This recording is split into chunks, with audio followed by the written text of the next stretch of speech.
Yeah, can certainly be difficult. But here we are into champion select for game number 1. Griffin will be on our blue side. Afreeca Freecs switching over to the colors of red. Game number 1. So Aurelia going to be the first ban here, as the Aatrox, an understandable one, is going to be taken off the board.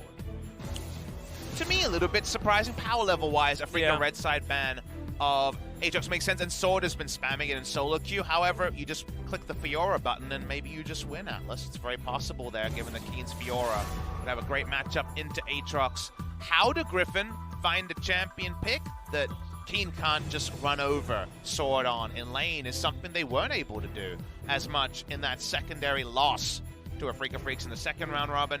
The Yuumi ban on red side is now one of those auto bans. No Yuumi so far in LCK Summer.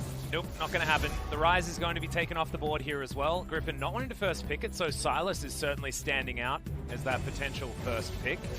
And he's going to be banned.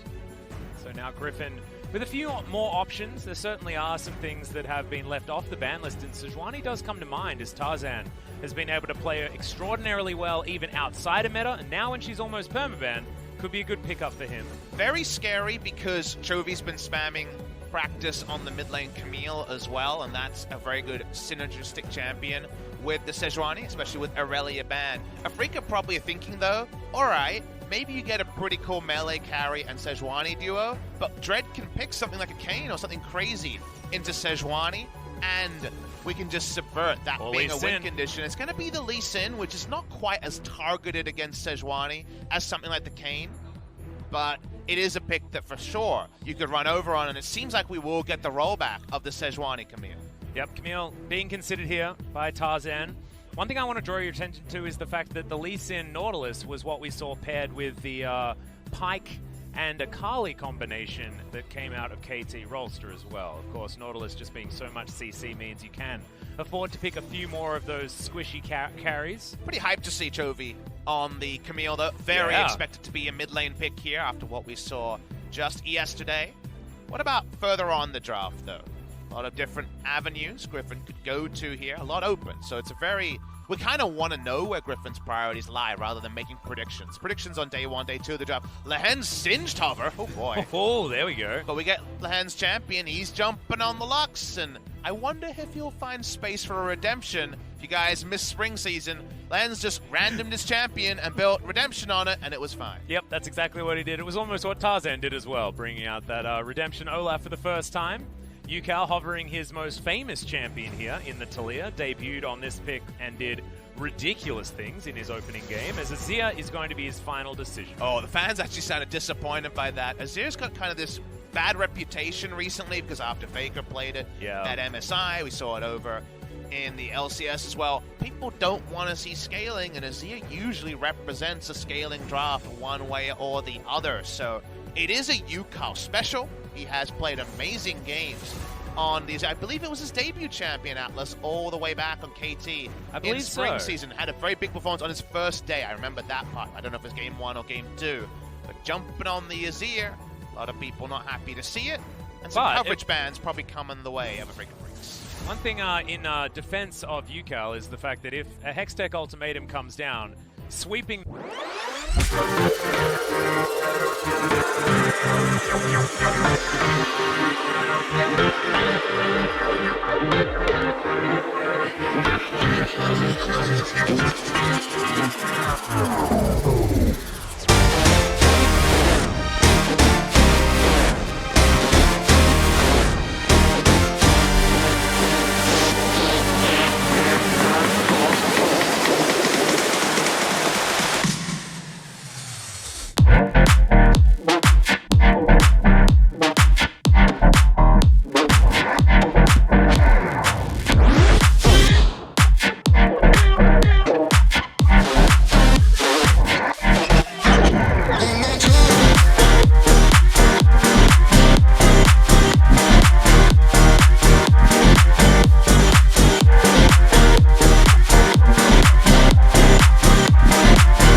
is up, nerfed, but has strong laning phase, and they basically say, this is something we can get away with. We can get away with the Jace. It's something that doesn't have that many bad matchups, but increasingly can't just force people out of lane like he used to be able to. What do we see from Keen as a response to blind pick Jace? Unless he wants to play Nautilus. Looks like it is going to be Nico considered here from Keen. And he'll take that into the matchup. Should be the on-hit Nico, but we've seen all sorts of things being put towards the top side of the map, and the Glacial Augment AP style has actually worked for some of our players as well. I'd like to see Keen go more of that auto-attack focus to really bully Sword out of this lane. I must admit, you take a step back and you look. I peered over the bans again because I was like, why not just blind pick Kennen on the side of Griffin? That probably would have been the safest way to go. Has the most build flexibility. Jace is going to Jace, right? But Nico and Kennen both have so much flexibility. It's a little bit conspicuous that Jace was the choice here on the side of Griffin. They don't have the Sonar synergy like we saw with the Dumb One Gaming draft in game number 1 against Gen G, but decisions are decisions. It's going to be this Jace versus the Nico, and I'd imagine it's going to be a Glacial Augment Nico.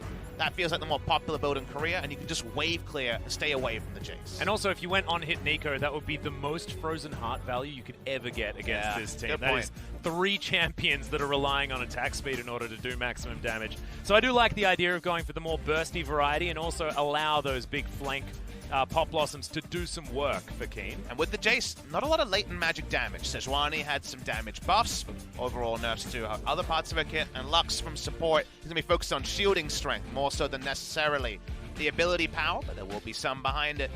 Move over the side of Afreeca Freecs, and it's definitely not a expected draft, but it's one that's full of potential, and it's young players who we've seen in isolated games get the most out of their champions. What it all means is a 5 for Afreeca. It's summer. The spring failures mean nothing today. Can Afreeca Freecs show us a rebirth after a poor spring season? Yeah, and their pick potential certainly can work, but here we are onto the Rift for game number 1.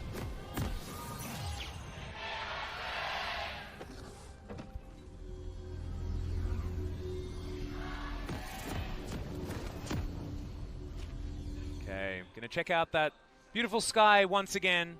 The Korean flag at half-mast. 6th of June is today, and that means it's Memorial Day here in South Korea. It's just to pay respect to those lost in the Korean War and subsequent wars. As Australians, we are very familiar with the lest we forget. Yeah, very much like our Remembrance Day.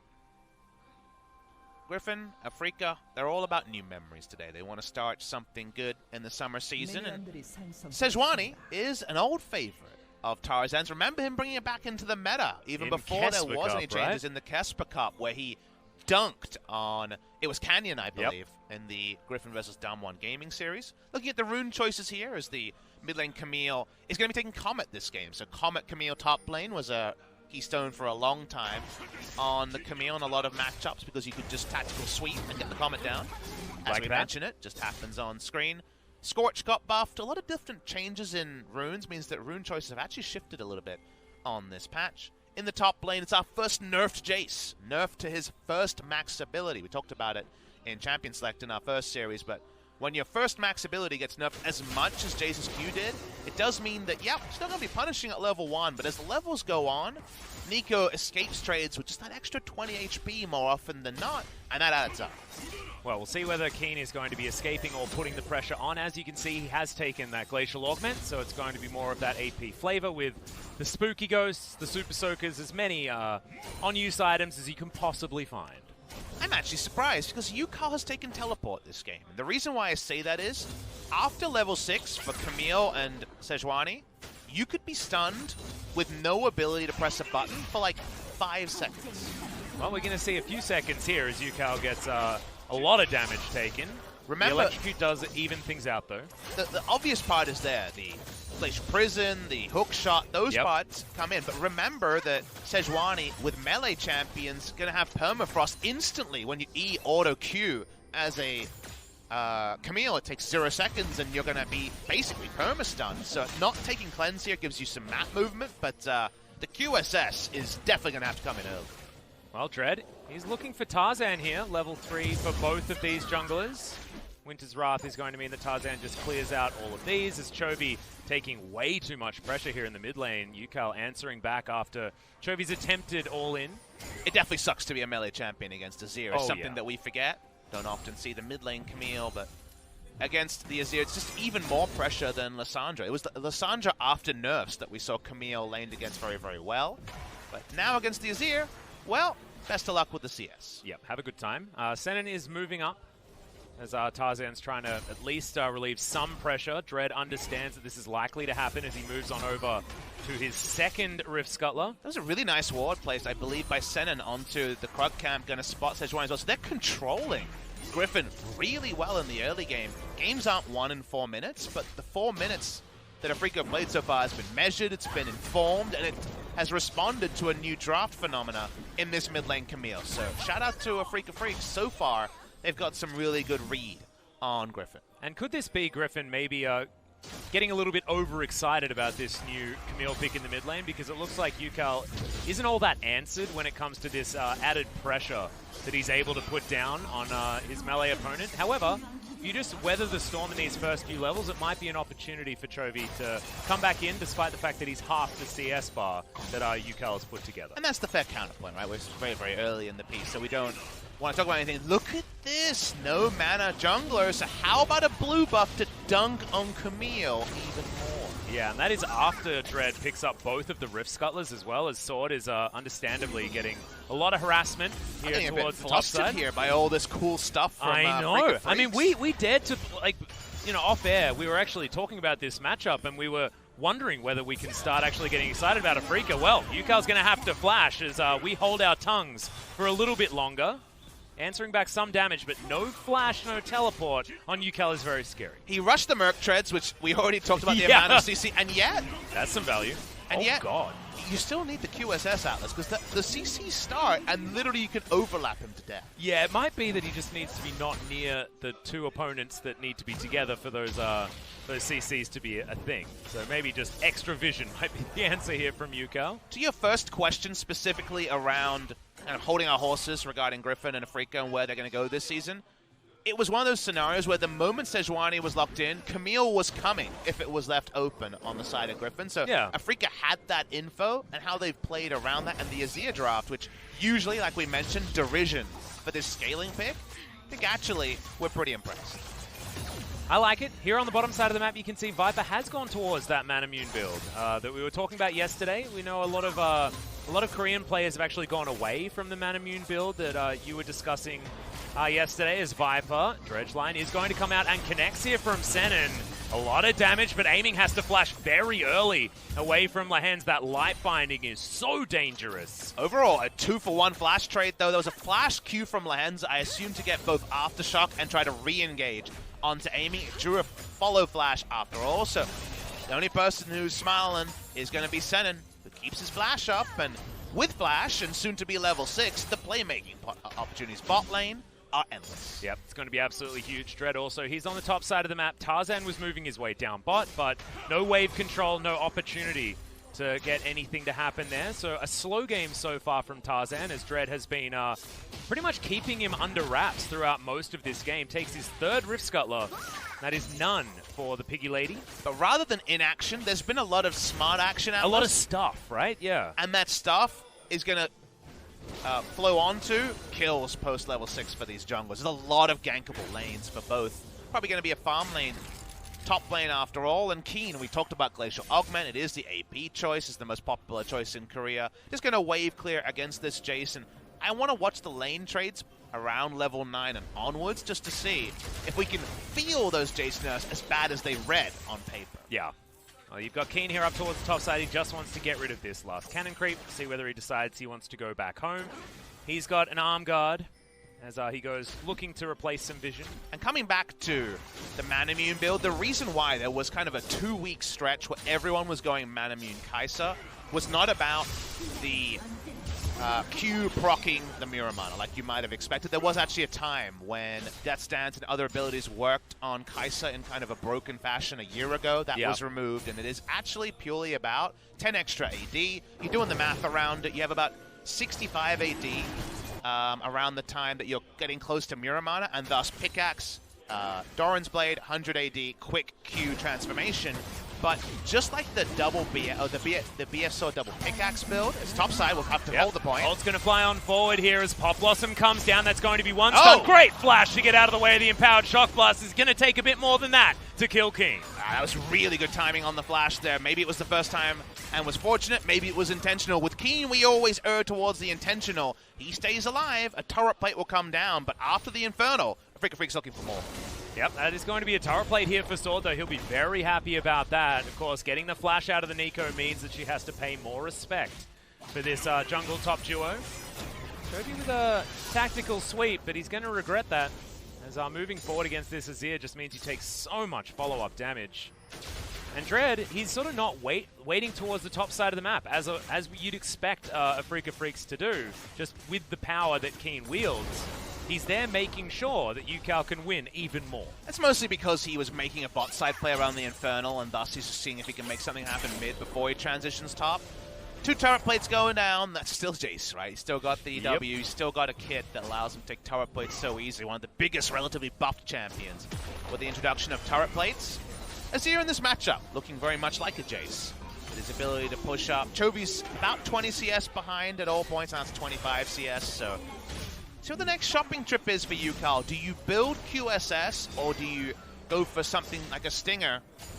Can't go for a Berserker Greaves build this time because he has the Merc Treads already. So the Stinger's coming at some point. Is it next item or is a QSS going to slow it down? Or do you try and outplay with something like a Zhonya's coming in relatively early? Of course, he's going to probably like that anyway with triple AD being picked up for Griffin. Afreeca Freecs now setting up bottom side as Viper dashing towards this lane. Tarzan, great position to be a human ward here in his own jungle. Dread looking to get out. There's the Glacial Prison. Great final spark. He's going to land on too, as I think Senin is going to be the one to die. But no, gets the ultimate, gets the dredge lane. Chovy comes on over, and that is actually a Void Seeker that picks up the killer's first blood. Goes over to Viper. Senin's first read was to leave. He doesn't. Top side, Sorrel gets another trade, but the W does allow for Keen to decrease damage from time to time. Poke hits here. Keen's health bar is getting lower and lower. Good to see Sword take the ascendancy in top side. Senin was dead one way or the other. Chose to use his summoner, taking down it. Yeah. I got excited because he was making some moves towards potentially getting away, but if you flash to get over a wall and there's no blast cone, you're just dead. As the rotation had come in. Chovy would have really liked to have picked up that kill, but he doesn't manage to. 20 CS behind here against the Azir would have helped to have that extra 300 gold. Lost Chapter is the first choice here from UCal. Definitely was, again, some Luden's Berserker Greaves. Yeah, Azir at times, just to find the attack speed that you lose. You need some attack speed from items to maximize the soldier auto attacks. Like you say, it was definitely a who's watching the Watchmen situation here with the Afreeca Freecs. Senin doesn't actually decrease damage with his stopwatch after all. It was too late after damage had come in. He was dying to someone. Ends up being the Kai'Sa. Yep, Void Seeker flies forward. And Viper now, I believe, has that Q evolution, unless he's a little bit too low in level. Does have the Manamune and the Pickaxe and a Doran's Blade. So it's 35 AD from the Manamune, and then, of course, the mana scaling. I don't believe he's at that point yet, but it will come soon. You can get it very early if you've been charging your tier early enough. Definitely either has it or will have it momentarily. Top side, though, we've been trying to start up the Rift Scuttle, and Afreeca very swiftly deny their access. Yeah, it's the control that they have in the mid lane that allows them to walk up like that. If Chovy was controlling this lane, then that would have been free Shelly, because Sword was shoved so far forward. But good successful gank early onto Keen has kept him down. As you can see, he's actually trying to rush towards the Zhonya's with the stopwatch already completed. As well as that arm guard and a book. Viper clears out this minion wave, but aiming's pretty happy right now. Start chilling as desire. Tarzan goes back and looks to try this once again as the blue buff handoff just happened. Griffin, like you say, round 2 after bot lane had reset. Senin's walking up again. He's got his ultimate available this time.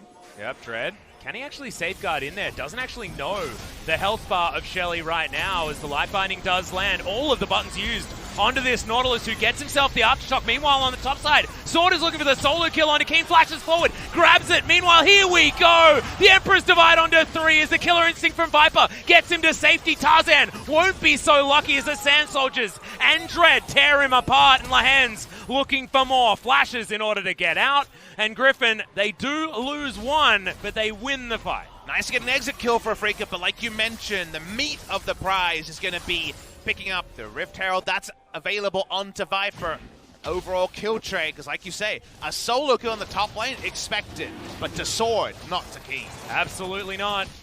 Certainly great to catch Keen in transition there. It was really difficult to know where to focus on because we were zoomed out so far.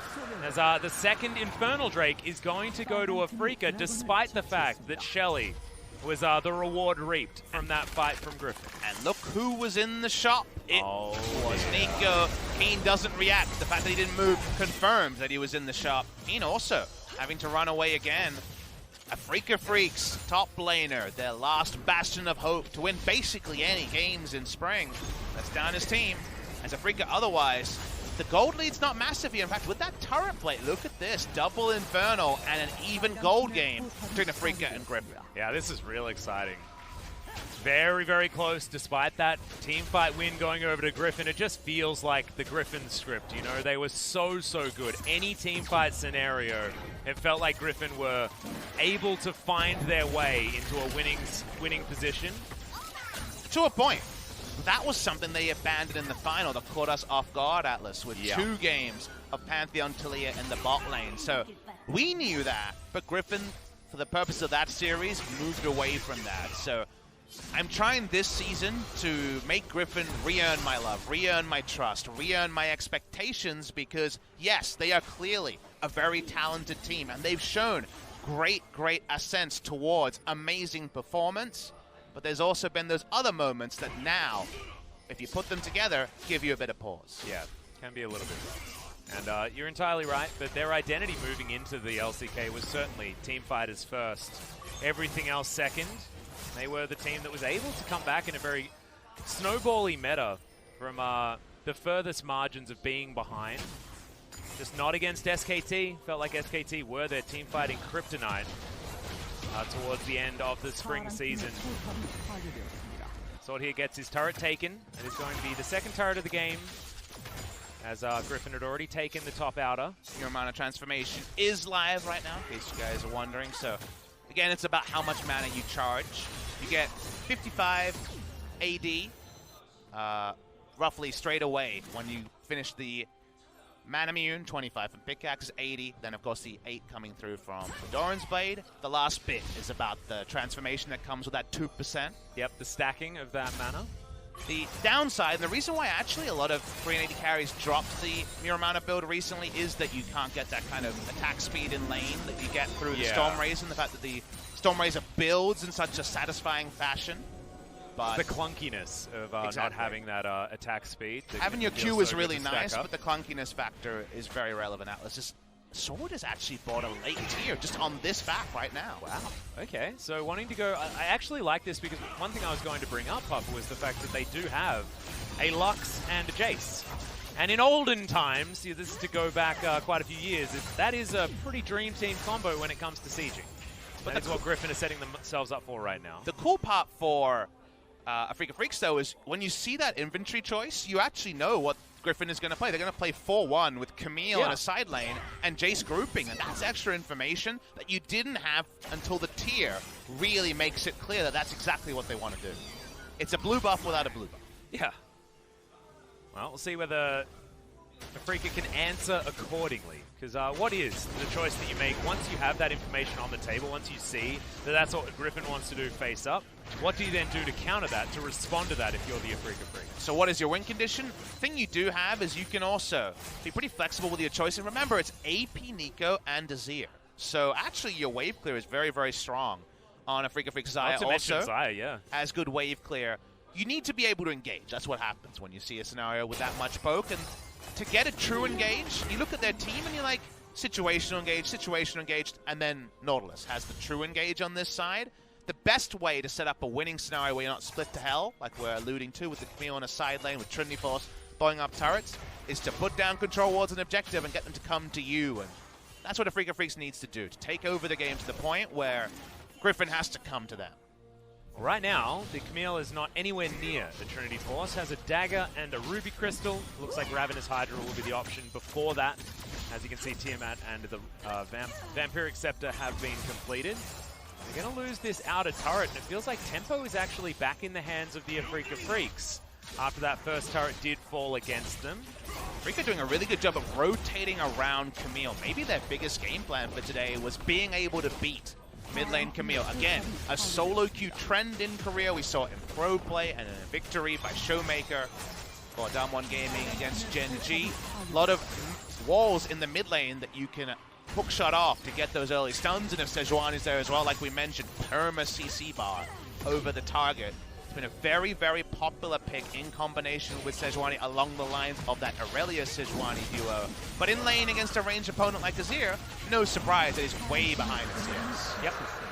Chovy. Has Chovy in his career ever been 60 CS behind somebody? I don't think so. This guy is like a CS record leader. He's a frogger when it comes to his CSing. So this is starkly in the other direction. Has always been one of those players that does often manage to figure out how to get a winning matchup in the mid lane, and this is probably one of the losingest matchups that you can go into in League of Legends. Pardon my poor English. Exactly. You start inventing new words when it's Chovy 60 CS behind. Losingest indeed. Yeah, it's very losing. And UCal has been able to capitalize very, very nicely. Currently 50 CS in the lead, but Ravenous Hydra has now been completed.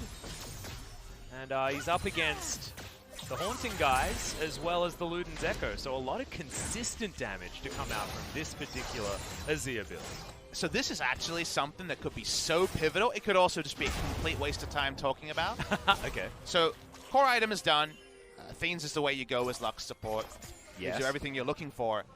Ardent sensor value. We don't have the Sona on hit damage. Ardent sensor value for Griffin is insane. Hitting your W skill shot for this Lux actually amplifies damage by a crazy amount. Yeah. No Ardent Sensor just yet, but that will be a purchase here because of the on-hit synergies was Fiora and Camille. Last time, this time, Jason Camille, same school of thought. And in the Ardent Sensor meta, it was actually Xayah and Azir that were very, very good at using that as well. I mean, I feel like Ardent Sensor's stock value has gone up very, very high in this particular game on both sides of the Rift. However, no one's going to really have a great time building it on the Afreeca Freecs unless Keen wants to sacrifice some damage. Nautilus could build it if you have Font of Life and then your slow turns into a heal, but you're right, it's not going to happen. Yeah. There is a outside. It's happened in pro play. We had Zach in the LPL. SOFM famous for his Athene's Ardent Sensor. I mean, it was the Zach Afreeca jungle. Freecs, I think, that made an Ardent Sensor Jarvan attempt. Wow. I don't think he actually built it, but the support Jarvan was definitely a thing, opted into. Just to be clear, we really do miss you, Spirit. We do miss you, Spirit. One of the friends of the global broadcast. Fantastic English, as you'd expect. UCal still doesn't have a cleanser. No. That's it's called confidence, man. What were we saying about UCal and what's changed since the spring season? He's found his confidence again. Well, this is how you demonstrate that you've found your confidence. It's by saying, well, if they're never going to hit me because I'm so good at this game, then why would I need a QSS? You know, the outplay potential is always there. It used to be our Korean advice. I don't know if we still get to give that advice anymore. Our EU advice, I think, is what it is now. It doesn't have the same ring to it. I know. Well, RG2 advice? Keen Slaughtering Sword certainly has the same ring to it as the spring season, but this was after that solo kill, and you can see Keen not quite able to chase him down.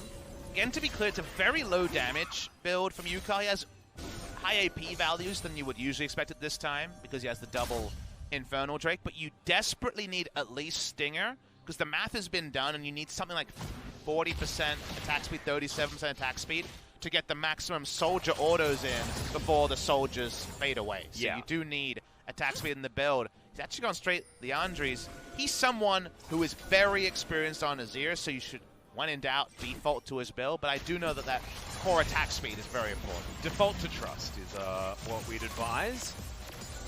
The transitioning through the jungle here is getting scarier and scarier for the Afreeca Freecs. So much vision actually available as UCal lagging behind. Good light finding is going to be avoided narrowly by UCal just there. Hookshot to get Chovy back towards the top side of the map.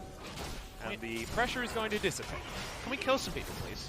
Yeah, well, I think it needs to start happening again. There's actually so many buttons that kill people, as a kill attempt. That was one of them. Red Brambleback goes away. Yeah. We talked about how with these flashes down, the jungles would return, and we've been talking hot mess for 10 minutes because nothing happened. I was going to say, and it's 10 minutes, right? I mean, that flash has been back up and then back up again, in theory, if they had have used it immediately. So, certainly a slower game than it could have been. However, if I'm looking at both of these teams, I'm thinking, you know, Kaiser wants to scale, stuff like that. I mean, Griffin wants to get to that 4-1 that they feel so confident in.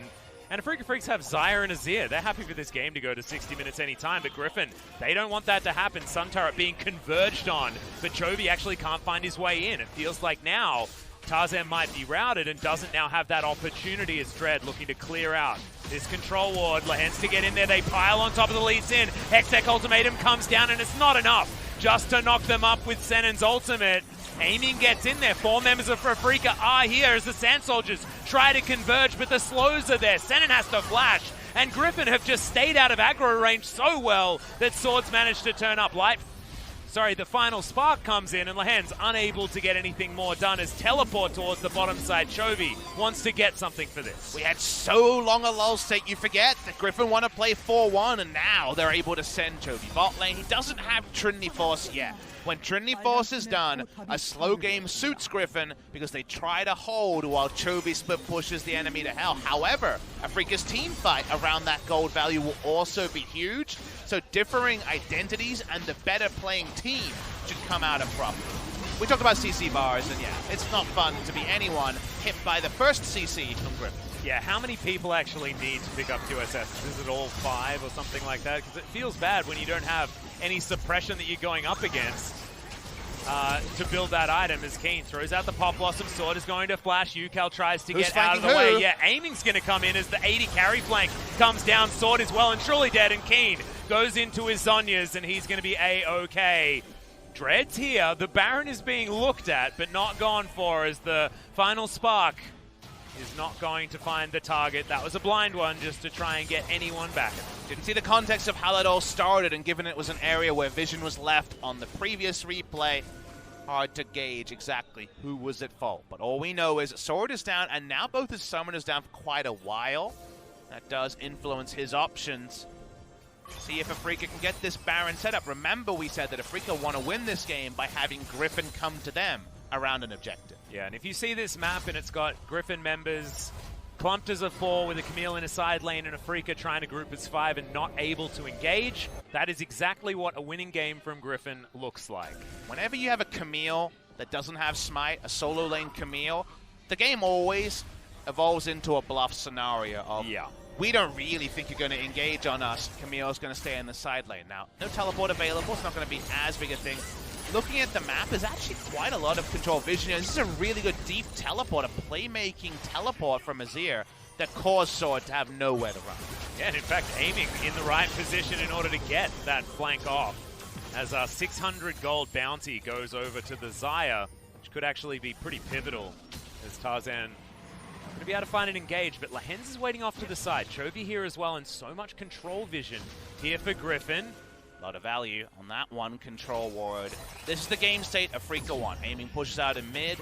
No spotting vision around the Baron. And how do Griffin respond? But for now, at least, with the push and shove that always League of Legends vision battles evolve into, Afreeca not strong enough to protect their vision. Well, it's the vision battle that I'm a little bit worried about as a Afreeca fan, because they're losing really, really hard. Griffin are able to get their vision into positions that they can play around much better than Afreeca. Afreeca have a few random wards in positions they don't necessarily need it, and in very defensive positions when they want to be trying to group and actually taking control of the battlefield that they don't have any control of at this point. Finally getting themselves in there, but you can see there are still sneaky wards that Griffin are getting a lot of information with. And Lux, like we mentioned yesterday, one of the other regions that she is played right now is she has a lot of temporary vision. Look at all the E's coming through on the Lux. I want to say Lucian Singularity. Yep, the old Lucian Singularity. Cooldown is very, very short. A lot of CDR in the build, so you're able to spot the R. Also, the final spark brings vision as well. So with all that temporary vision,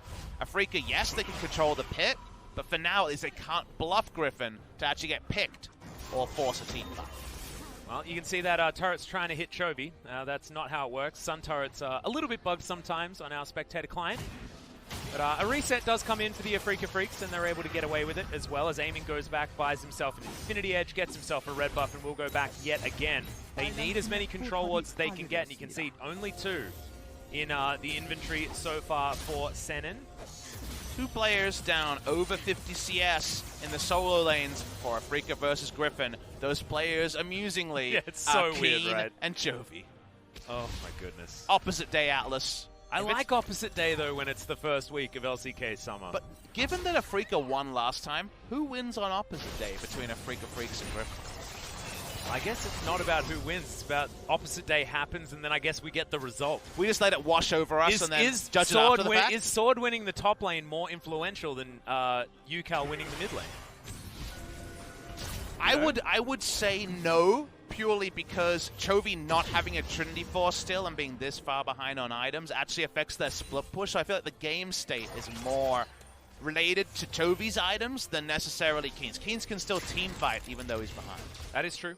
That is true. And also has the Glacial Augment, so will it just naturally have so much more utility in these fights. At the same time, clearing out minions is something that's very easy also as he heads towards that bottom side. You can see the big zoom out as Aiming's just trying to get these Griffin players off the lawn. As 20 seconds, and we'll have our 3rd Infernal Drake of the game. And Afreeca will probably turn their attention back to that particular pit. All right, I'm clapping. 3rd Infernal and Baron will be live on the Rift. Long lanes across the map. Aiming might die. Okay, yeah, Featherstorm has to be invested. Holds on to Flash, but he did not need to be that far up. That's a huge cooldown, though. The cooldown trade of Killer Instinct for Aiming's ultimate is big, considering the perma CC status means that now, how does Aiming even approach a team fight until Featherstorm is back? And also, we've got Infernal Drake and the Baron on the board right now as Lahan's Lucent Singularity, like you were talking about before, is going to be thrown out as Dread. Gets the kick flash, Lahan's explodes!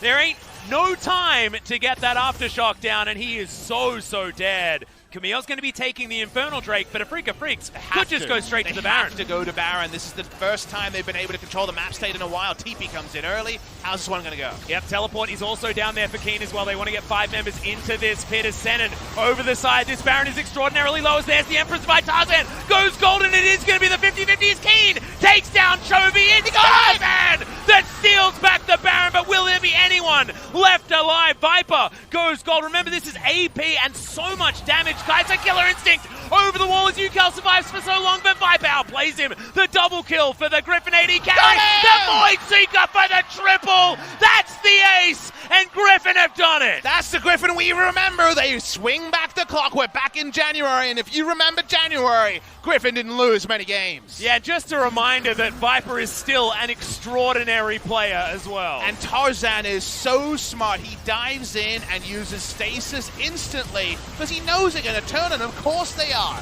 Uses the stasis because he knows his teammates will help the Baron be chunked down, and in these scenarios, there's a lot of damage going around. Tarzan gets the Baron. He almost gets out as well, but it's Viper free hitting in the front line that gets to clean up. One Void Seeker gets in the back line and sidesteps. Thank you very much with the invisibility. Second one, oh baby. Cool guys, don't look at explosions either. Come on, baby. The swagger on this guy. That's a boy feeling pretty good. Yep. That's the Viper that That's we've got the best to know. reaction shot we've had in a while. In fact, I think the last one was him after they won their most recent victory, as is a huge amount of damage as well. He did 150% more damage than everyone else on his team. Yeah. That's probably enough. And you can see he's gone for a very interesting build. Morellonomicon was what he just completed. He's got 6 items, approximately. And some of them are AP. The other ones are going to be that Muramana and the Rage Blade that he has completed. Of course, everyone knows that Kai'Sa does work as the AP variant. It means that the burst damage is certainly going to be gigantic. And that Void Seeker, as you saw before, it chunks Dread. Look at how much damage that is. I spoke to Viper a lot about Kai'Sa builds. He's been kind of the Kai'Sa pioneer for a long time. He was the first Blade Kai'Sa player. That was the last new build that he debuted. And he would always play AP Kai'Sa in solo queue, and I would always ask him about why he never played it in pro play. Is that the laning phase is too weak, you can't get away with it. But AP Kai'Sa is better in a vacuum. When you get a big lump sum of gold, why not go down the AP side? Now he's got just a lot of stuff going on in his build. But if you think about what it provides, he has stasis, he has a bit of extra health, and pen coming through. And think about how much penetration he has with 15% armor pen and magic pen on the changed Rage Blade and flat pen coming through from the Morellonomicon. So utility, penetration, all you guys need to know, damage. Yeah, he hurts a lot. And you can't really build too much in order to stop him from doing it. He's got a lot of AD, so a lot of physical damage, a lot of magical damage, and a lot of both types of penetration. And a lot of mana as well, as he just dives on top of aiming. Final Spark not going to connect with the Xayah, but that's once again that R button on cooldown for Afreeca Freecs AD carry. Yukal not there to try and defend as Senin did not want to soak that Void Seeker. That is real scary stuff. Base not broken just yet on this Baron buff that Griffin stole away from the Afreeca Freecs. Base However, not broken. it's looking real scary. Base not broken, back's not broken, but Goldly truly punctured almost at 6,000 gold. Baron buff power play. It was a slow game, so much standing gold. You want some damage numbers, yeah, Papa Smithy? That's like close to 1,000 damage on a Void Seeker. If I did quick maths in my head, it'd be like 850, 900. You're right. Almost 4-digit damage on the Void Seeker. And remember, with the CDR refresh, you hit one, and that's 50% cooldown reduction. Nice stuff for Viper. You saw how quickly the next one just came out. So he's going to supercharge his way out of there, but no more Baron buff now as 43 seconds, and this Elder Drake will be on the board. Infernal Drake, remember, was picked up by Griffin, which puts him in the lead when it comes to the Dragons. Void Seeker once again. You have to respect him. Half the time it feels like they're scouting tools, but in this game, no. And so much Sejuani played by Griffin, especially in the Challenger series, and it was actually for more scenarios like this with lots of onus on Viper to carry. Swords on a merry chase scenario. Yeah, he's going to Meanwhile, yeah, okay, on the bottom side of the map, Senin has been caught out. Final Spark is going to come in. The kick wants to be used by Dre, but he doesn't even need it. The Xayah damage is so huge, but in the backside, it's going to be Viper. The Zhonya's comes in the end. Can he actually survive? Blade Call is huge. Triple kill now for aiming. His sword takes him down in the end. Has the damage, though, been done? As there's Yukal with full health and only the hands to try and save this Jace. Afreeca Freecs keep 4 alive and win the fight with only a Lux remaining. And there's that team fight scaling we were alluding to. It's 35 minutes. Double Infernal, Azir, Xayah, and Nico are reporting. Able to close the distance, able to stasis through the Nico ultimate. But the moment Viper went down, you knew that Griffin would swiftly follow. Exactly right. This Elder Drake also is going to evaporate as you got some cute attempts here from Lahens, but cute attempts aren't what win you games. So let's have a look at this one again. This was all created, the Yakety Sax moment, because Jace was in the base. The teleport, actually Azir. It actually happened. Exactly. Goes towards the top side. So Azir's out of the fight. So it ends up just being a 4v3 to start. Lux is not there. Jace is top side. It's still outnumbered for Afreeca. And the problem for the side of Griffin is it just wasn't enough backup for Viper to pop off. And there were so many feathers on the ground as well. You saw that extraordinary burst damage out of that Blade Caller. That was because Viper was torn apart by like 70 different feathers. Big Elder Core coming out, so definitely only a wry smile. But the items continue to stack up. Yukal keeps the attack speed away, but has a lot of ability power. Seems like aiming is the one, and this time he did about 150% of his team's damage. Anything I'll you take can do, the I can do better, I 280 guess. carries at 6 items, Atlas. Yeah, me too. Remember, Afreeca have the backup 80 carry in Azir, and Chovy went in and died instantly. It's just so interesting seeing in Afreeca Freecs where Keen is such utility as Lucent Singularity is there. The Baron is getting taken down extraordinarily low. Teleports are coming forward. We're going to have the 50-50. This time it goes over to Yukal, but he's dead instantly. Xayah is in the back of the pit. Featherstorm comes down. No flash available for aiming as the Blade Caller gets no value. And we're looking at another ace for Griffin in the Baron pit. And it may just be the game. There are 2 members alive, but one of them's Viper. Afreeca choose to stand and deliver in the same spot where Griffin got their big win, and Viper just makes them look silly. Darts behind the pit so no one can aggro him, and just flashes over to get the exit kills. And like you say, with these death timers, if the minions live, Griffin win. Yep. And Tarzan's actually going to tank up this inhibitor turret as well. Look at the damage coming out of Viper. Yes, the minion wave was right in the middle of the mid lane. They had 3 turrets they need to get through, There are still some death timers that aren't as long as you might have thought. Senin is going to come in, but is he going to be enough to deal with Viper? Second Nexus turret going to go down. Tarzan flashing over the Nautilus. He does have a lot of CC, but is it actually going to be enough as now the Nexus is exposed 1 second on UCal. He's flashing. He's trying to get out. Emperor's divide, but is it enough space? No, it's not. As Griffin steal game 1. Viper's solid gold in every single way ends with the Zonia's bows. It's like they beat SKT, but it's only the first game of the season, and yet Griffin needed to call on a superhuman performance from Viper. Just take down Afreeca Freecs, and that's only game number 1. But damn, this game was so back and forth. Afreeca being able to win that team fight towards the end, and you can see this isn't an Afreeca Freecs that look defeated right now. This is an Afreeca that lost a game 1, but still feel like they can win this series. I gotta say, Viper looks better on Kai'Sa than he did on Taliyah. Who would have thought? Whoa. The Avengers are gone. The Avengers are dead. Here represents the Kai'Sa. And we're actually going straight to the booth here. And it seems like CV Max isn't letting them linger on the victory. He's got stuff to show them. Oh, absolutely not. He's certainly focusing on making sure they can tidy up this play, because this was by no means a flawless performance from this Griffin squad that we have expected so much from, especially at the beginning of seasons. My goodness. All right. We wanted a time to series. lose. Yeah. We got one. Yeah.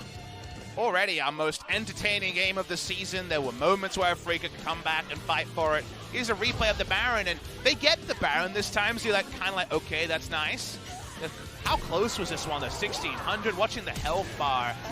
599, and Azir gets it of all people.